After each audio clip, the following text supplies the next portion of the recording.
आज मस्त असं मसाला वांग्याची भाजी, जिरा राईस आणि पोळी बनवली होती. पिल्लूला रोज नाश्त्यासाठी काय नवीन देऊ काही सुचतच नाही. आज यासाठी तसं मी गोड शेवया बनवल्या होत्या, ते तिला खूप आवडतात. सगळा स्वयंपाक झाला आणि हे सगळं भांड्याचा पसारा लागला आहे. भांडी बघून सगळं जीवावर येत होतं, पण आपल्याकडे ऑप्शन नसल्यामुळे मलाच घासावं लागली. पटापट भांडी घासली, गॅस ओटा पूर्ण स्वच्छ केला. पटकन अशी तयारी करून निघालो आम्ही दुकानात जाण्यासाठी. 8-9 वाजतसुद्धा नाही आणि इतकी जास्त ऊन तापते की बाहेर निघायची सुद्धा इच्छा होत नाही, पण आपल्याकडे पर्याय नाहीच आहे.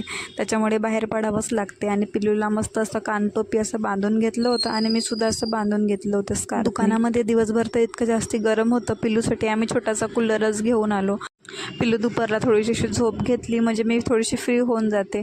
मग काय 2 दिवसापासून एक पार्सल येऊन होतं, त्याची ओपन करायचं. स्वतःसाठी काही घेतलं नाही, होमसाठीच घेतलं आहे, माझ्या रूमसाठी. थोडंसं बरं वाटेल पाहायलासुद्धा. असं हे वॉल डेकॉर प्रोडक्ट आहे, फक्त 85 रुपीजमध्ये आहे. आणि याला हँगर आहे, त्याला हँग करू शकतो. आणि 2 आहेत, त्याच्यामध्ये तुम्ही तुमच्या हिशोबाने कुंड्या किंवा छोट्या छोट्या कुंड्या म्हणा किंवा काही पण ठेवू शकता. चला बाय.